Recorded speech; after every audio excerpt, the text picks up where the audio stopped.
Today we will discuss one of the important component which used in the electronic gadget, that is the magnetron.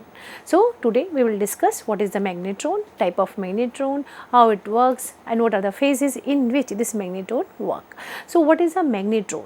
Magnetron basically is a high powered vacuum tube that works as a self excited microwave oscillator. From this you can easily understand that this magnetron is used in the microwaves also. So magnetron is a high powered vacuum tube that works as a self excited microwave oscillator. Cross electrons and magnetic fields are used in the magnetron to produce the high power output required in the radar equipment as well as in the microwave system. These multi-cavity devices may be used in the radar transmitters as either pulse or continuous wave oscillators at frequency ranging from approximately 600 to 95,000 megahertz. They are having the so much power, and these are the multi-cavity devices, and they are used for the transmitter as well as in the microwave systems. The relativity simply construction has the disadvantages that the magnetron usually can work only a constructively fixed frequency. This is the drawback, but somewhere when we use the fixed frequency, then we use the magnetron. And you can see on the screen that this is a symbol of the magnetron, and this symbol of the magnetron is used in the electric circuit whenever we define any magnetron in the circuit. So the magnetron is a high powered vacuum tube that works as a self excited microwave oscillator. How it is having the cross electrons and the magnetic field which are used in the magnetron to produce the high power output that is required for the various equipments. And these multi-cavity devices may be used in the radar transmission as well as in the other microwave devices, and these are basically used for the constructive or the fixed frequency. So in this lecture we will discuss about the basic magnetron basic operation. We will discuss about the physical construction of the magnetron. Moreover, in the basic operation we use how these magnetron works, in which we discuss the production and acceleration of an electron beam, and then the velocity modulation of the electron beam. Then we discuss about the forming of a space charge wheel in the magnetron. After that we discuss the dispense energy as to the AC field, and after that we will discuss about the transient oscillation, mode of oscillations. We will discuss the magnetron coupling method, magnetron frequency tuning, and then what are the history behind the invention of the magnetron. So first we discuss about the physical construction of a magnetron. So in the magnetron construction it is similar like the diode. So magnetron is classed as a diode because it has no grid. So anode of the magnetron is fabricated into the cylindrical solid copper block. Moreover, it consists of the cathode also. So cathode and the filament are at the center of the tube and are supported by the filament leads. So the magnetron having the anode as well as cathode, and it is having a filament. So filament leads are large and rigid enough to keep the cathode and the filament structure fixed in the position. So cathode is indirectly heated and is constructed of a high emission material. So cathode, we were taking the high emission material and we are taking that material in the form of cathode so that it will be the heat resist, it can capture the heat accordingly as the temperature is very high. So the 8 up to the 20 cylindrical holes around its circumferences are resonant cavity. We can see in the diagram that there is a 8 up to 20 cylindrical holes we will keep in the circumference of the resonant cavities of the magnetron. Moreover, we are having the cathode and filament which are structured together at the fixed position. A narrow slot runs from each cavity into the central portion of the tube, and that dividing the inner structure into a many segment as there are cavities. So, each cavity work like a parallel resonant circuit. So, as we are having the low frequency analog, the real wall of the structure of the anode block may be considered to as a inductive portion. That will be the coil with the single turn, that will be the inductive portion. Another, the vein tip region may be considered as a capacitor portion of the equivalent parallel resonant. So, we are having here the low frequency analog, which is having the rear wall of the structure, that is anode block, may be considered to as the inductive portion. After that, it is having the vein tip region, which are considered as a capacitor portion of the equivalent parallel resonant circuit. So, the resonant frequency of a microwave cavity is thereby determined by the physical dimensions of the resonator. So, if we want to consider the resonance frequency, then we have to take the physical dimensions of the resonator. If a single resonant cavity oscillates, then it excites the next one to oscillate too.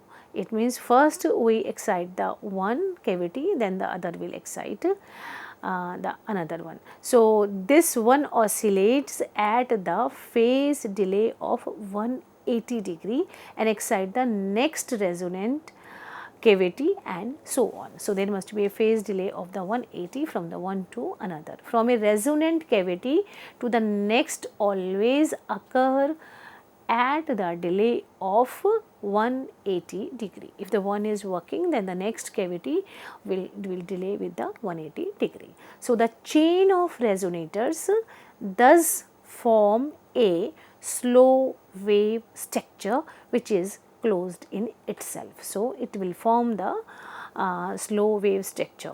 So, because of this slow wave structure, this design is called the multi-cavity and travelling wave magnetron. In somewhere it is mentioned as the multi-cavity travelling wave magnetron, because there is a chain of resonators that forms a slow wave structure which is closed in itself. So, because of this slow wave structures, it is called the multi-cavity travelling wave magnetron. So, now you can see easily on the screen, that is the cutaway view of the magnetron. You are easily see the anode at the center. You can see that is the you can see the cathode at the center, as well as we are having a block, you can see, that will work as a anode. Then there is a coupling, potential coupling, that is defined as a rod. So, this is the structure of the magnetron, and then you can see there is a cavities, round cavities we are having. Sometime it is number 8 to 12, but here we are defining the various cavity in the form of the loop near the cathode. Now, and you can see this cathode is connected. Now, now each cavity work like a parallel resonant circuit. You see that this is a parallel. This cavity is considered as a parallel resonant circuit, and this cavity connected with the two parallel like a capacitor. You can see easily. Then there is a mention that it is work as a capacitor. So, the cathode of a magnetron provides the electron through which the mechanism of energy transfer is accomplished. You have seen in the diagram that this cathode will use for the electron through which the mechanism of the energy transfer is accomplished. The cathode is located in the center of the anode and is made up to the hollow cylindrical of the emissive material. So this cathode is like a hollow cylinder which is of the emissive material. It mostly barium oxide, and it is surrounded with the heater. So the cathode is located at the center of the anode. That is a hollow cylinder of the material barium oxide, and you can see that the feeding wires of the filament must center the whole cathode. And then any eccentricity between the anode and the cathode can cause serious internal arcing or the malfunction. So the feeding wire of the filament must center the whole cathode. So the open space between the anode block and the cathode is called the interaction space. You can see there is a cavity, and there is a center. We are having a cathode, and the open space, that is known as the interaction space. So in this space, the electric and magnetic field interact to exert force upon the electron.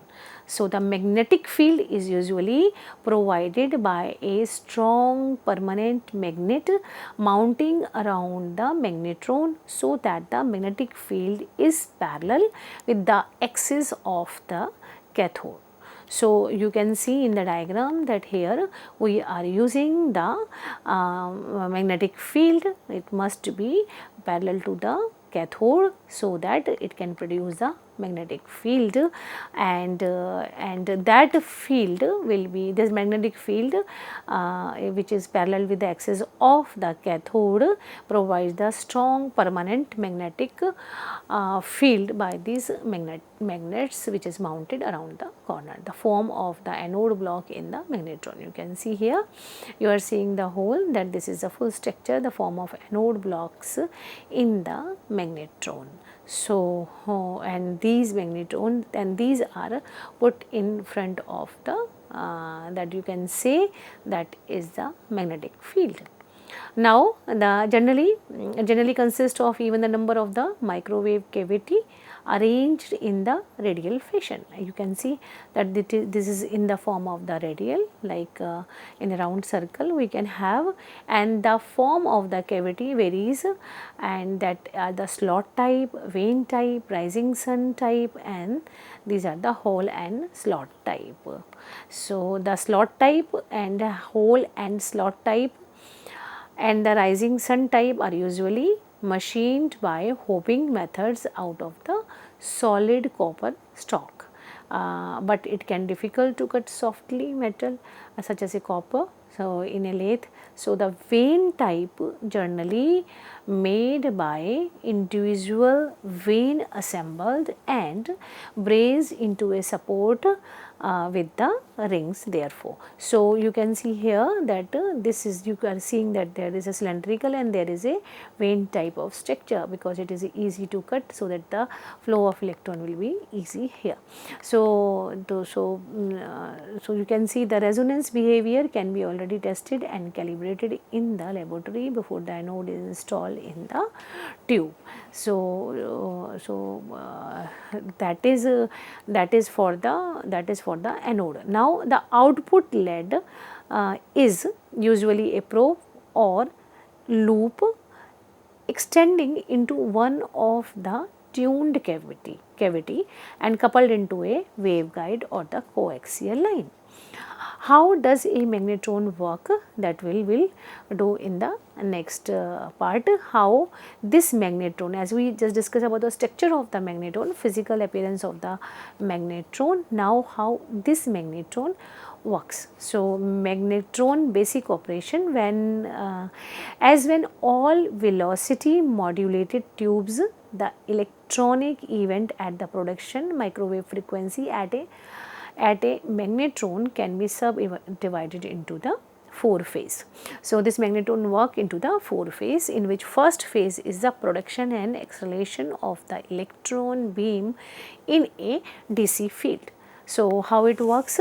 So phase 2, where the velocity modulation of the electron beam has been done. In the phase 3rd, formation of the electron bunches by the velocity modulation, that will be the space charge wheel.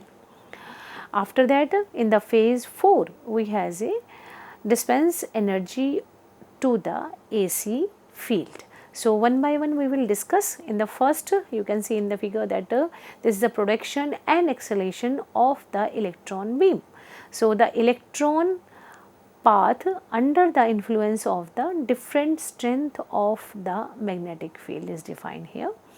So, here the magnetic field is applied to the magnetron, and then we can see the electron path which is influenced by the applied magnetic field.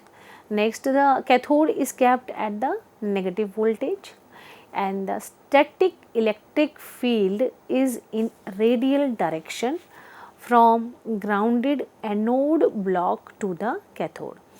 You can see that as the cathode is kept at a negative voltage, so the static electric field is in the radial direction from the anode block to the cathode when we keep the negative voltage. So, the radial direction means grounded direction, that is the anode block to the cathode. So, when the no magnetic field exists, heating the cathode result in the uniform and direct movement of the electrons from the cathode to the anode block.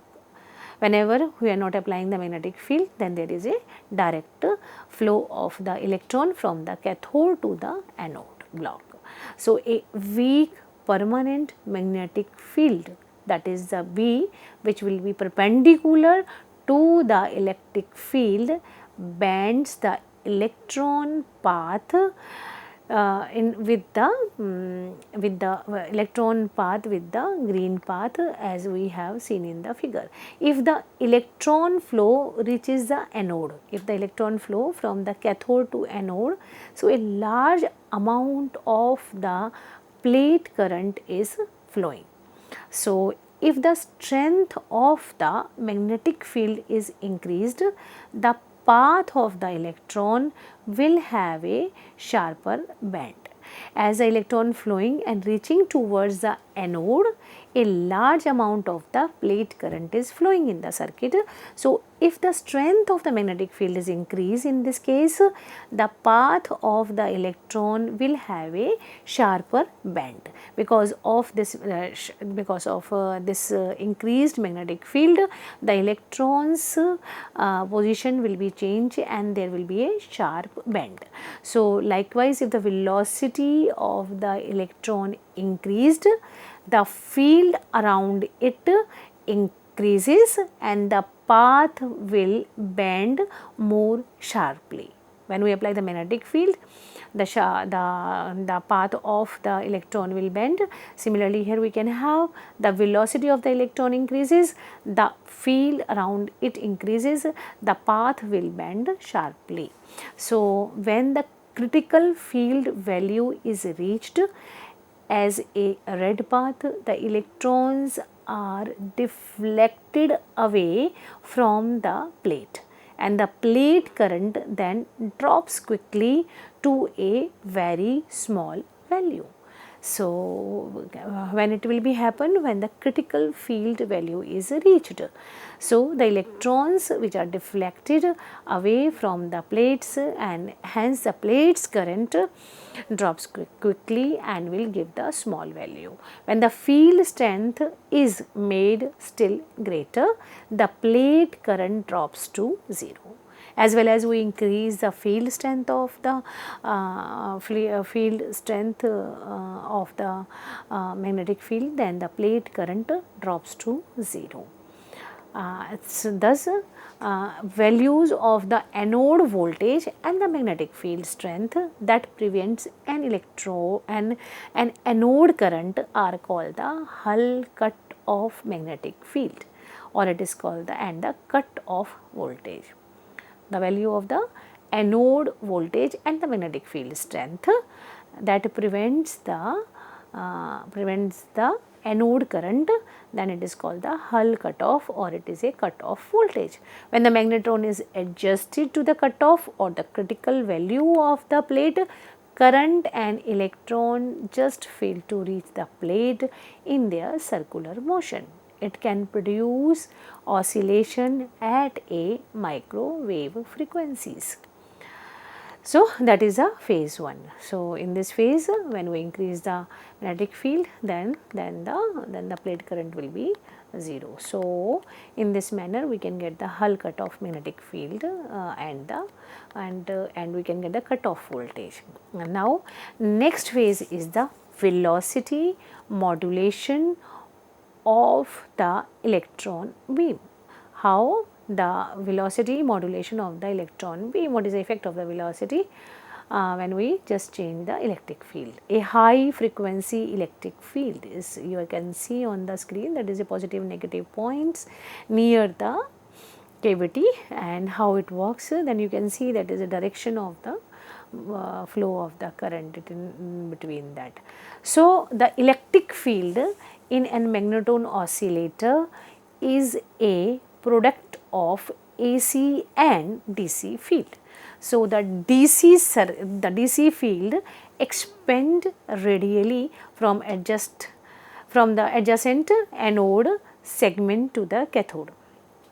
What it says that electric field in the magnetron oscillation is the product of the AC and DC field. So, the DC field extends radially from the adjacent anode segments to the cathode, in which the AC field extending between the adjacent segments at an instant of the maximum magnitude of one alteration of the RF oscillation occurring in the cavity. So, the AC field extending between the adjacent segment of the cavity, and at that point maximum magnitude of the one alteration of the RF oscillation occurring in the cavity, only the assumed high frequency electrical AC field is produced, and this AC field work in addition to the permanently available DC field. So, there is a relation between the AC and DC field. The AC field of each individual cavity increases or decreases the DC field accordingly as the electron which fly towards the anode segment loaded at the movement more positively are accelerated in addition. So, these get a higher tangential speed. On the other side, the electrons with flying towards the segments loaded at a moment more negatively are slowed down. These two get consequently a smaller tangential speed. In this way, we can decide the speed of the electron with the velocity concentration. So, in the next phase, we are having the space charge wheel that we will discuss in the next lecture. Thank you very much.